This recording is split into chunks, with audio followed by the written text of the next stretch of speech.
Hello friends, today का जो chapter है coal minerals and catalytic effect.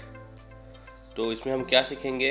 The catalytic role of minerals matter in gasification kinetics. मतलब क्या है कोल मिनरल्स जो हैं वो गैसिफिकेशन रिएक्शन को कैसे अफेक्ट करता है, कैसे रेट ऑफ रिएक्शन को इंक्रीज करता है या डिक्रीज करता है, उसके बारे में हम इसमें जानेंगे।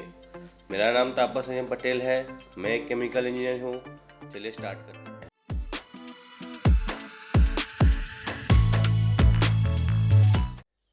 Critical role of mineral matter, the catalytic activity and the heat sink activity. मतलब मिनरल जो हैं दो टाइप का इफेक्ट दिखाते हैं कोल के ऊपर, एक कैटालिटिक इफेक्ट दिखाते हैं और एक आपका हीट सिंक दिखाते हैं। तो कैटालिटिक इफेक्ट क्या है उसके जानते हैं। Certain mineral act as a natural turbocharger for gasification. They relate reaction rate by providing alternatives, lower energy pathway for carbon conversion essential for efficiency. इसका मतलब ये है कि अगर कैटालिस्ट इफेक्ट दिखाता है तो रेट ऑफ रिएक्शन इंक्रीज करेगा और जल्दी जल्दी कार्बन कन्वर्जन होगा, जिसकी वजह से आपका एफिशिएंसी बढ़ने वाला है।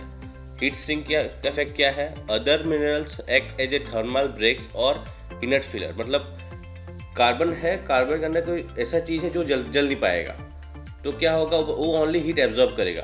Okay, they absorb variable reactor heat without contributing to rate of reaction, effectively slowing down the process and lowering the thermal efficiency. Obviously अगर कोई चीज़ जल नहीं पाएगा, ओनली हीट एब्जॉर्ब करेगा, तो आपका जो हीट जलने के लिए जो गैसिफिकेशन का जो हीट चाहिए वो हीट वेस्ट हो जाता है। कोल मिनरल्स कंटेंट्स, अभी कोल मिनरल्स कितने टाइप का है उसके बारे में जानेंगे। Mineral matter in coal, coal contain various inorganic minerals that play crucial roles in gasification. These minerals can be catalytic, active or inert, significantly influence the reaction rate and process efficiency. तो क्या ये आपका ये एक होगा catalytic activity दिखाएगा और दूसरा इनर्ट रहेगा। ठीक है, कितने टाइप में डिवाइड है? Normally clay, carbonates and other materials. तो क्ले में क्या आता है? कैल्यूनेट, जो कि आपका एल्युमिनियम का और सिलिकॉन का एक फॉर्म में रहेगा। इलेट, जो कि आपका एल्युमिनियम और सिलिकॉन के ही फॉर्म में रहेगा। और मोरिलियोनाइट, जो कि इसमें आपका एल्युमिनियम और सिलिकॉन। मतलब क्ले जो मटेरियल है, बालू किससे बनता है? आपका सिलिकॉन से बनता है, एल्युमिनियम ऑक्साइड से बनता है, तो इसका ही वो आपका कंपाउंड रहेगा। ये क्या रहेगा? Layer with aluminium silicate, most abundant minerals in coal. मतलब ये सबसे ज़्यादा रहता है आपके कोल में। मतलब aluminium silicate, aluminium oxide and aluminium और सिलिकॉन ऑक्साइड सबसे ज़्यादा रहता है आपका क्ले के अंदर, मतलब क्ले में। और यही पार्ट आपका कोल का एक बड़ा पार्ट है। Carbonates, calcite CaCO3, siderite FeCO3, dolomite CaMgCO3 decomposition, release of CO2 at high temperature, CO act as a catalyst. मतलब ये जो कंपाउंड रहेंगे ये अगर आपका जो कोल कन्वर्जन में एज ए कैटालिस्ट यूज होंगे, एक नेचुरल बूस्टर के यूज होंगे। वो क्या करेंगे? वो आपका जो कन्वर्जन में CO2 का अमाउंट ज़्यादा रिलीज करेंगे। अगर आप इसको गर्म करते हैं तो क्या होगा? इस CO में कन्वर्ट होगा प्लस आपका CO2 रिलीज करेगा। अदर मिनरल्स में क्या है? सल्फाइड, जैसे कि पायरेट हो गया, FeS2, सिलिकेट हो गया, क्वेज़ाइट जो कि SiO2 है। उसके बाद है ऑक्साइड जो हेमिटेटाइट है, Fe2O3, फॉस्फेट जो कि हेपिटेट है, जो Ca5PO4 3OH FeCl है। ठीक है, variable effect in gasification of some catalyst. मतलब कब क्या रोल दिखाएंगे वो पर्टिकुलर अमाउंट का और कितना उस पर है, कॉन्सेंट्रेशन के ऊपर डिपेंड करता है। तो नॉर्मली जो मिनरल्स का डिस्ट्रीब्यूशन कैसा होता है? एक है इनहेरेंट होता है और एक एक्सट्रेनियस होता है। मतलब इसका मतलब क्या है? जो मिनरल्स कोल के अंदर रहेगा, कोल मैट्रिक्स के अंदर रहेगा, उसको बोलेंगे हम इनहेरेंट। और जो एक्सट्रेनियस किसको बोलेंगे? फॉर एग्जांपल कोल अलग हो रहेगा और मिनरल्स अलग रहेगा। ठीक है, तो उसको हम बोलेंगे एक्सक्लूडेड वाला पार्ट, एक्सट्रेनियस बोलेंगे। मिनरल्स हाई रैंक वर्सेस लो रैंक, अभी जानेंगे हाई रैंक कोल में मिनरल्स कैसे रहते हैं, लो रैंक कोल में मिनरल्स कैसे रहते हैं। तो हाई रैंक कोल में प्राइमरली क्या होता है? आपका SiO2 Al2O3 के फॉर्म में आपका S बनता है। ठीक है, इसमें आपका जो क्ले वाला मटेरियल सबसे ज़्यादा रहता है और रिएक्टिविटी लो कैटालिटिक एक्टिविटी, मतलब इसमें जो रहेगा मिनरल्स उसका कैटालिटिक एक्टिविटी कम रहेगा।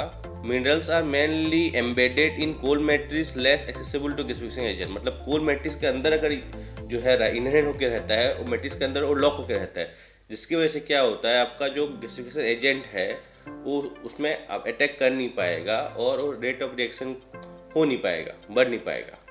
तो एग्जाम्पल क्या होगा, बिटुमिनस एंथ्रासाइट, ठीक है, low rank coal primary composition, contaminate by sand और लो क्ले, कम रहेगा, मतलब का जो क्ले वाला अमाउंट इसमें कम रहने वाला है। Minerals bond as humates and dominated by Ca, Na, Mg, Fe, तो ये सब उसमें ज़्यादा रहेगा, ये एज ए कैटालिसिस होगा।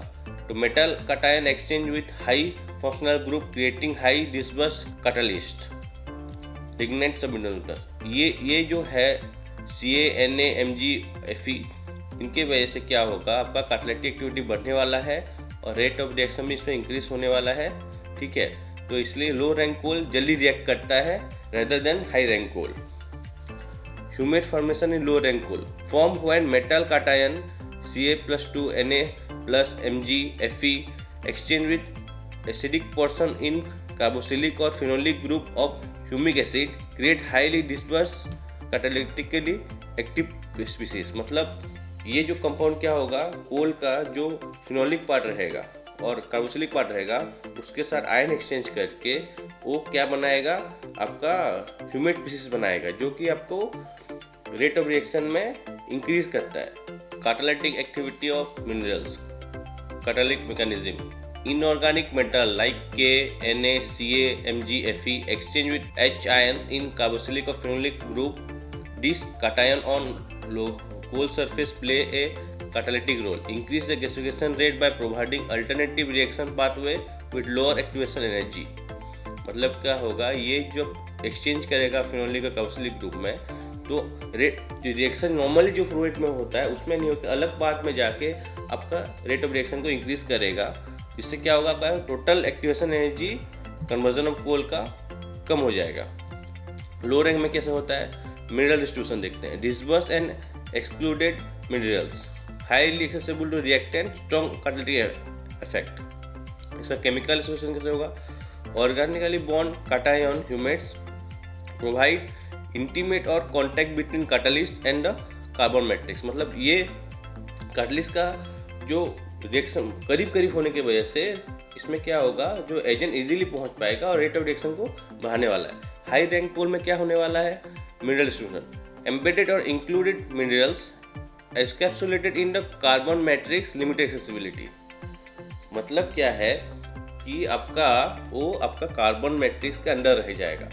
अभी हाई रैंक कोल नॉर्मली दिखता कैसे, शाइनी रहता है, ठीक है, तो उसमें पोरस भी बहुत कम रहता है, वो टाइट स्ट्रक्चर ग्राफाइट जैसा, उसके अंदर इसे मिनरल आपका एनकैप्सुलेटेड हो जाता है। तो जब गैसिफिकेशन एजेंट आता है वो उसमें पहुंच के रिएक्शन स्टार्ट कर नहीं पाता है, क्योंकि ये क्ले मेटल ज़्यादा रहता है आपके हाई रैंक कोल में, तो वो क्या होगा, वो high heat capacity mineral absorb heat lowering the local temperature and can be lower activity, मतलब वो हीट को एब्जॉर्ब करेगा लेकिन रिएक्ट कर नहीं पाएगा, जिससे क्या होगा आपका टोटल लोकल टेम्परेचर अवेलेबिलिटी जो रहेगा हीट एक्सचेंज करने के लिए उसको मिल नहीं पाएगा कार्बन को, इसकी वजह से वो रेट ऑफ रिएक्शन स्लो हो जाता है। एक्सपेरिमेंटल एविडेंस क्या है, रॉ चार have higher reactivity then demineralised चार, study how that removing inherent minerals from low rank coal reduces reactivity to level comparable to high rank coal, demonstrated the catalytic role of catalytic minerals in gasification kinetics, मतलब अगर आप एक लो rank कोल में minerals को अगर निकाल देते हैं तो इंडायरेक्टली हाई रैंक कोल जैसे बिहेव करता है वैसे बिहेव करेगा। इसका मतलब जो कुछ कैटालिस्ट जैसे है के, Na, Ca, इनका प्रेजेंस बहुत ज़रूरी है रेट ऑफ रिएक्शन को बढ़ाने के लिए और आपका एफिशिएंसी को बढ़ाने के लिए। Specific catalytic calcium, iron and alkalis. Calcium क्या है, significant effect on gasification rate, promote water gas shift equilibrium. तो ये अगर Ca रहता है तो क्या होगा, आपका रेट ऑफ रिएक्शन बढ़ने वाला है। अल्कालीज, के और NO, strong catalytic activity often low content in associated with inactive species K2CO3 NaCO3 ion exchangeable cations। सी हो गया, Na इसके बारे में जान गए। अब आता है आयरन के बारे में। वेरीज बाय फॉर्म में स्लाइटली डिक्रीज द रिएक्टिविटी और हैव नेग्लिजिबल इफेक्ट। पायरेट हो गया, आयरन ऑक्साइड हो गया, ह्यूमेट हो गया। तो Fe का उतना ज़्यादा इम्पैक्ट नहीं है आपका कन्वर्जन में, रेट ऑफ रिएक्शन बढ़ाने में, या कैटालिटिक एक्टिविटी का उतना नहीं रहता है। नॉन कैटालिटिक कंपाउंड किसको बोलते हैं? एल्युमिनियम और silicon tend to suppress a gasification reaction at the surface some inert layer that block the active site। मतलब जो सिलिकॉन और एल्युमिनियम का ऐसे लेयर फॉर्म करेगा जिसके वजह से क्या वो as a heat sink use होगा, एक तो लेयर ब्रेकर से बन जाएगा, जिससे आपका एजेंट जो जहाँ रिएक्ट करना होगा वहाँ पर वो सही से पहुँच नहीं पाएगा, और क्या होगा वो आपको रिएक्ट करने नहीं देगा कोल के साथ, मतलब कार्बन के साथ, जिससे क्या होगा आपका एफिशिएंसी कम होने वाला है। Clay material primarily act heat sink rather than the catalyst. Thermal capacity can lower local reaction temperature. मतलब क्या है, लोकली जो रिएक्टेंट को हीट मिलना चाहिए वो मिलेगा नहीं, क्योंकि ये जो क्ले मटेरियल है वो हीट को एब्जॉर्ब कर लेंगे, और जिसकी वजह से क्या होगा वहाँ रिएक्शन होगा नहीं तो हीट भी मिलेगा नहीं, तो गैसिफिकेशन भी आपका स्लो हो जाएगा। Then alkali index definition, a metric introduction of quantifying the overall efficiency of catalytic activities species in coal ash। Alkali index provide a single number value to predict gasification potential based on the ash composition। okay, इसका मतलब क्या है, ये जो alkali index है ये हमको एक वैल्यू देगा जिससे हम पता चलेगा, न्यूमेरिकल वैल्यू देगा, सिंगल डिजिट वैल्यू देगा, जिससे हम पता कर सकते हैं कि आपका जो रेट ऑफ रिएक्शन वो कैसा है, रिएक्टिविटी कैसा है, कैसे होने वाला है। ओनली जस्ट बिकॉज एस का कंपोजिशन जान के हम, तो जो एस में नॉर्मली क्या रहता है, CO, MgO, MnO, Na2O, K2 ये सब रहता है, और SiO2, Al2O3 के फॉर्म में एस हमको मिलता है। ठीक है, तो अगर हम उसका बेस कंपाउंड, ऊपर का जो इस बेस कंपाउंड है CO, MgO, Na2O, K2O, FeO2O3 divide by SiO2 और Al2O3 का मिलेगा, जो मिलेगा उसको S% में मल्टीप्लाई करने के बाद हमको क्या मिलेगा, हमको मिलेगा सिंगल डिजिट नंबर। उसको हम देख के बोल सकते हैं अगर वैल्यू 0.5 से कम आता है मतलब उसका कैटालिटिक एक्टिविटी कम रहने वाला है, मतलब उसमें SiO2 और Al2O3 आपका ज़्यादा रहेगा। 0.5 से 1 के अंदर अगर मिलता है डेट मीन उसमें आपका SiO2 और Al2O3 और आपका बेसिक कंपाउंड जैसे CO, MgO, Na2O ये सब आपका इक्वल रहने वाला है। अगर अल्काली इंडेक्स का वैल्यू ग्रेटर देन 1 आता है डेट मीन आपका बेसिक कंपाउंड वो ज़्यादा रहेगा, जिससे आपका SiO2 Al2O3, जिससे क्या होगा आपका कैटालिटिक एक्टिविटी ज़्यादा होने वाला है अल्काली इंडेक्स की वजह से। Gasification rate both hydro gasification and CO2 gasification increase with alkali index.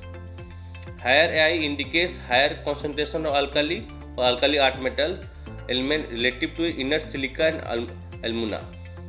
तो हाइड्रो गैसिफिकेशन में क्या होगा, अगर अल्काली इंडेक्स ज़्यादा है तो रेट ऑफ रिएक्शन क्या होगा, लीनियर होने वाला है। CO2 गैसिफिकेशन में क्या होने वाला, जो बॉन्डेड रिएक्शन है उसमें आपका शार्प होने वाला है, मतलब जल्दी बढ़ने वाला है, लीनियर नहीं रहेगा, वो बहुत जल्दी आपका इंक्रीज करेगा अगर आपका अल्काली इंडेक्स मतलब जिसमें आपका बेस कंपाउंड ज़्यादा है। Why CO2 gasification is more sensitive?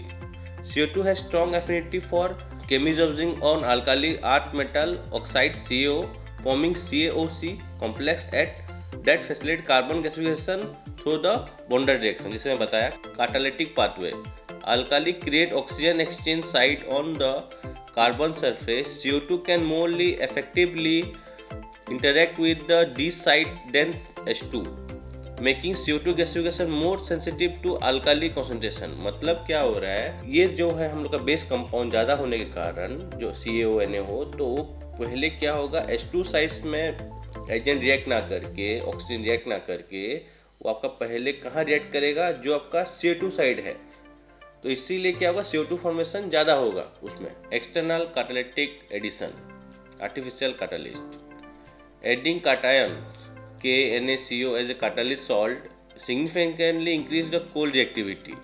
Adding 20% weight of K2CO3 increase the reactivity of all rank coal, lignite at highest increase, subbituminous and bituminous. Catalyst interaction, non-synergetic effect. Combining effect of different cation in often less than sum of individual effect. Individual कुछ particular जैसे कि आपका compound हो गया KNO, एक ही का ही आपका डालने से ही आपका रेट ऑफ रिएक्शन में बहुत ज़्यादा चेंज होगा। कंबाइनिंग इफेक्ट नहीं है, मतलब अभी रिएक्टिविटी ऑर्डर देखेंगे तो Na जो है सबसे ज़्यादा रेट ऑफ रिएक्टिविटी बढ़ाता है, पोटेशियम उससे थोड़ा कम, कैल्शियम उससे थोड़ा कम और निकल उससे थोड़ा कम। Replacing inherent ion exchange can restore high reactivity, मतलब जो आपका लो रिएक्टिविटी कोल है उसको हाई रिएक्टिविटी करना है तो जस्ट आपको जो आयन ऑलरेडी प्रेजेंट है उसमें आपको चेंज करना है। फॉर एग्जांपल CS से अगर आप Na में जाते हैं तो आपका रेट ऑफ रिएक्टिविटी उससे ही सिग्निफिकेंटली बढ़ जाएगा।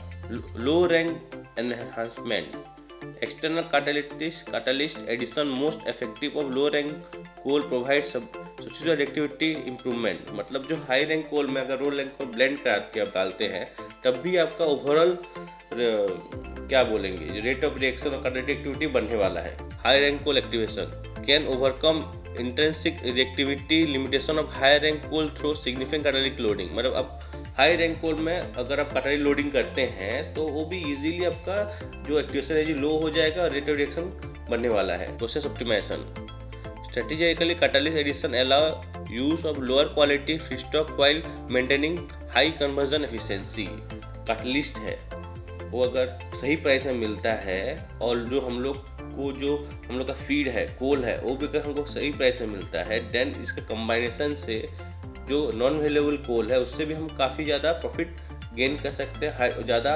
आपका कार्बन कन्वर्जन हो सकता है जो कि वायबल बना देगा प्लांट को सस्टेन करने में। की take away, minerals matter, inherent minerals like CaNa K are most impurity but crucial catalyst in driving kinetics. सही बात है, ये इनका प्रेजेंस की वजह से आपका रेट ऑफ रिएक्शन इंक्रीज होने वाला है क्योंकि कैटालिटिक एक्टिविटी बढ़ने वाला है। Predict tool, the alkali index allow for accurate prediction of gasification performance based on the ash chemistry। अब ash में क्या टाइप का कंपाउंड मिल रहा है आफ्टर गैसिफिकेशन, इसका एक स्टडी करने के बाद हम उस हिसाब से आप अपना प्रोसेस को ऑप्टिमाइज कर सकते हैं। Optimization, understanding the mineralogy allow for better feedstock selection and process enhancement. Obviously क्या है कोल के अंदर अगर हमको पहले से पता होगा तो we are ready and we can add minerals और remove minerals for best option. Thank you. अगर आपको कुछ डाउट है तो you can comment me, I will try to solve its. Bye bye.